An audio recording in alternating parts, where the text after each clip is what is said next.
Félicitations pour ton passage à l'action. Ah, faut que j'arrête de dire cette merde. Non, faut que j'arrête de dire félicitations pour ton passage à l'action. Sérieux, c'est pas toi qu'on devrait féliciter, c'est moi qu'on devrait féliciter pour le travail que j'ai produit. Parce que j'ai déjà tourné la vidéo qui t'apprend comment transformer tes abonnés en prospects. On va parler de la prospection même dans son intégralité. Comment faire pour prospecter à froid. Vous êtes trop nombreux à faire du caca en fait. Vous êtes trop nombreux à faire des trucs qui ressemblent à rien, à perdre du temps, de l'énergie, envoyer 30 à 50 messages par jour à des gens qui ne vous connaissent pas pour ne pas avoir de réponse et vous tirez une balle à la fin du mois. Je vais y arriver. On se calme. Je ne referai pas cette introduction puisque de toute façon, on n'en a pas besoin. À nous de jouer.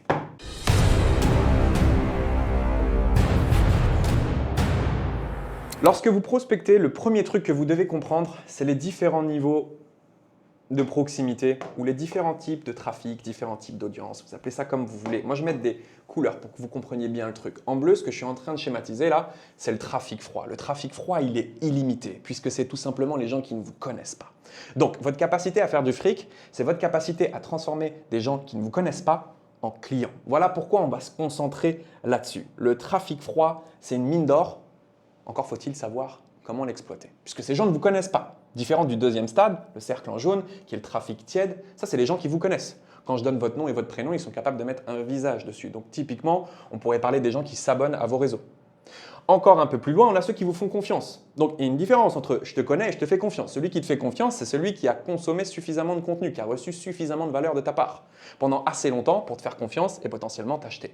Je te connais pas, je te connais, je te fais confiance. Ça, c'est les trois types d'audience. Et nous, donc, on se concentre sur la bleue. On sait que c'est celle-là qui est illimitée et c'est là où on va aller chercher nos prospects. D'ailleurs, les clients que vous avez actuellement sont anciennement des inconnus. Donc le but, ce n'est pas de chercher à convertir le trafic froid, mais d'abord le réchauffer. Comment est-ce que je fais passer des gens qui ne me connaissent pas au stade de « je te connais » Deux façons de faire. La première façon, que 90% des gens utilisent en ligne, c'est d'envoyer des messages. Donc, je repère mon avatar client à travers diverses techniques. Ça peut être en traquant dans les groupes Facebook, en fonction des centres d'intérêt, les hashtags, les followers de mes concurrents. Bref, il y a 1 milliard de façons de pouvoir repérer votre avatar client. Donc, une fois qu'on a repéré son avatar client, on va commencer à engager une conversation avec lui et on va lui envoyer un message. On est limité sur les réseaux sociaux. Entre 30 à 50 messages, on va dire par jour. Si vous faites plus, vous risquez de vous faire bannir, donc il faut faire attention. Cette stratégie-là, elle est très bien pour découvrir un peu votre marché, monter en compétences, aller chercher vos premiers prospects, faire votre première vente, mais c'est tout en fait. Parce que c'est la stratégie la plus compliquée, la plus chronophage et celle qui offre le moins de retour. Dites-vous une chose, vous envoyez des messages à des gens qui ne vous connaissent pas. Qu'est-ce qu'on vous a appris quand vous étiez petit? On vous a appris à ne pas parler aux inconnus. Je suis sûr que votre maman elle vous a dit que s'il y a un mec qui passait devant l'école avec un bonbon et qui vous proposait de monter dans la voiture, il fallait surtout pas y aller. Bah, c'est exactement la même chose là. Vous venez avec un produit gratuit, vous venez engager des conversations avec des inconnus pour leur demander de vous répondre, mais la majorité des gens ne vous répondront pas. Moins de 10% des gens vont vous répondre. Donc non seulement le taux de retour est faible, non seulement on n'a pas un nombre de messages illimité, c'est pas scalable et en plus c'est ultra fatigant. Donc, vous ne pouvez pas rester sur ce genre de stratégie et ce qui est triste, c'est de voir que la majorité des gens en ligne restent bloqués éternellement là-dessus, ne comprennent pas pourquoi ils ne font pas suffisamment d'argent, alors que les gars ne font qu'envoyer des messages à des inconnus et en fait, vous êtes en train de brasser du vent quand vous faites ça. Concrètement, le meilleur moyen de réchauffer le trafic froid, c'est de créer du contenu. Lorsque vous créez du contenu, donc je crée un format court, un Reels, un Short, vous appelez ça comme vous voulez, je crée une pièce de contenu. On va dire qu'il y a 10 000 personnes qui voient cette pièce de contenu. Est-ce que vous imaginez là, en automatique, boum, en l'espace d'une fraction de seconde, j'ai réussi à toucher 10 000 personnes. Donc, j'ai fait passer 10 000 personnes du stade de « je te connais pas » à « je te connais » sans avoir quasiment rien fait. Je veux dire, les deux stratégies, c'est le jour et la nuit. Envoyer 30 à 50 messages, c'est bien, mais autant envoyer des messages à des gens qui nous connaissent. Si vous concentrez vos 30 à 50 messages sur des gens qui ont interagi sur votre contenu ou qui se sont abonnés à votre compte, je peux vous garantir que là, les résultats, ça va être le jour et la nuit. Le taux de réponse, il va être beaucoup plus élevé. Et c'est justement ce qu'on va voir aujourd'hui. Donc, ceux qui ne veulent pas créer de contenu, ne vous lancez pas sur Internet. Le nerf de la guerre, c'est la création de contenu. Comment est-ce que vous allez faire passer les gens d'ailleurs du stade de « je te connais » à « je te fais confiance » en leur partageant de la valeur. Comment vous allez leur partager de la valeur? À travers des vidéos. Donc, celui qui ne veut pas faire des vidéos, il quitte Internet.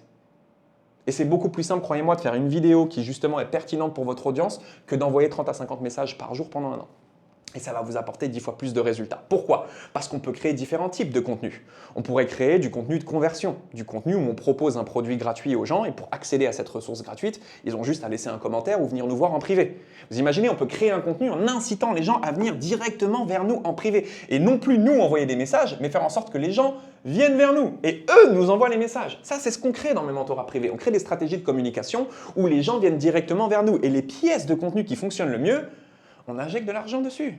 Ouais, on met de la publicité et c'est scalable, contrairement à ici. Là, c'est pas scalable. Tu pourras jamais envoyer plus de 30 à 50 messages. Par contre, si ton post ici il fait 10 000 vues, qui t'a ramené des abonnés, qui t'a ramené des messages, on peut commencer à foutre un peu d'argent dedans pour qu'il passe de 10 000 à 100 000. Et là, on peut passer de 100 000 à 1 million et ainsi de suite. C'est comme ça que vous faites du business en ligne. Et tant que vous n'êtes pas prêt à faire ça, tant que vous n'êtes pas prêt à créer une vraie stratégie de contenu et mettre de l'argent derrière pour vous propulser, il ne se passera absolument rien sur votre marché.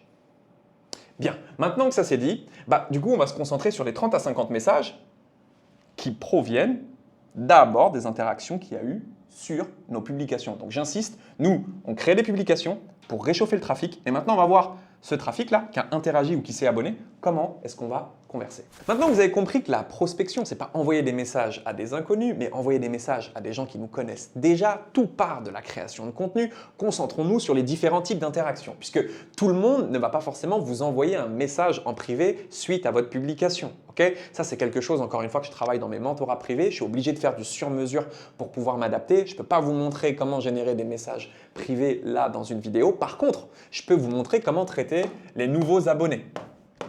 Puisqu'en créant du contenu, vous allez forcément gagner de nouveaux abonnés. Et si vous n'avez pas de nouveaux abonnés, vous allez forcément avoir des gens qui interagissent et qui likent. Mais concentrons-nous là-dessus. Le nouvel abonné, comment est-ce que vous le traitez? Quel message vous lui envoyez? Déjà, avant de lui envoyer un message à ce nouvel abonné, ce que vous allez faire, c'est vous abonner en retour. Ça, c'est un truc qui est trop négligé, mais qui va faire une différence colossale sur vos taux d'ouverture. Si vous n'êtes pas abonné à la personne et que vous lui envoyez un message, vous tombez dans ses demandes. Donc, il y a de fortes chances qu'elle ne vous voit pas. Si vous êtes abonné mutuellement, ce qui se passe, c'est que vous tombez dans sa boîte de messagerie et vous êtes sûr qu'elle vous voit. Si en plus de tomber directement dans sa boîte de messagerie, vous êtes passé sur le compte de la personne et avant de lui envoyer un message, vous avez liké 2-3 publications, vous augmentez encore les chances d'avoir une réponse. Puisque là, vous activez un sentiment de redevabilité, un peu comme si je vous faisais un cadeau à votre anniversaire. Comment est-ce que vous allez vous sentir lorsque ce sera le mien? Redevable. C'est exactement ce qu'on fait là. Donc si je m'abonne en retour, que je like 2-3 publications et que j'envoie un petit message d'ouverture sympa, dans la majorité des cas, vous allez avoir une réponse. Et ça déjà, si vous mettez ça en place dans votre business, ça va être un game changer. Qu'est-ce que vous envoyez comme message d'ouverture? Pas bien compliqué, hein? Le premier message, c'est « Hey, plaisir de voir que tu t'es abonné à mon compte. Bienvenue dans la communauté. Bienvenue parmi nous. » Juste un petit message pour notifier que vous avez vu que la personne s'est abonnée et lui c'était la bienvenue. Qu'est-ce qui va se passer là? Vous allez recevoir, quasiment dans 100% des cas, hein, merci, c'est gentil. Bingo, vous venez d'ouvrir une conversation. Et c'est par là que ça commence. Pas autrement. La majorité des gens, ils vont envoyer des pavés, ok, à des gens qui ne connaissent pas, encore une fois, et ils s'attendent à ce qu'on leur réponde. Vous avez vu l'approche, comment elle est différente là? La personne nous connaît, on s'abonne, on interagit, on ouvre. Plaisir de t'avoir ici, bienvenue. Merci, bingo. À partir du moment où vous avez le merci, ce que vous allez faire, c'est que vous allez lui dire « J'ai vu que ça fait combien de temps ?» Ça, c'est le premier point que je vous donne en fait et qui va vous permettre d'emmener votre prospect vers ce qu'on appelle la situation désirée. Dans ce message d'ouverture, il faut qu'à un moment, la conversation elle se fasse. Donc, dès que vous avez reçu le merci, vous allez relever un élément, d'accord, que vous avez vu sur le profil de la personne et vous allez lui poser une question du type « ça fait combien de temps ?» Je vous donne un exemple concret. Si demain, je suis dans le domaine de la perte de poids, par exemple, je vends des offres qui aident les femmes à perdre du poids. « Hey, j'ai vu que tu t'entraînais à la salle de XYZ. Ça fait combien de temps maintenant? Hey, j'ai vu que en ce moment, tu faisais des assiettes de folie et que tu avais repris la diète. Ça fait combien de temps maintenant? » Simple, si je me mets dans le domaine business, hey, j'ai vu que tu étais coach sportif et que tu avais une offre en ligne. Ça fait combien de temps maintenant que tu es en ligne?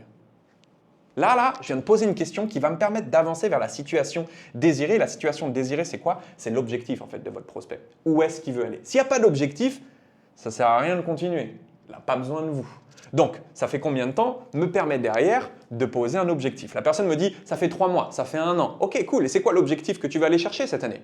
Si tu es un coach, tu te dis, ok, c'est quoi l'objectif que tu vas aller chercher d'ici 3 à 6 mois avec ton business?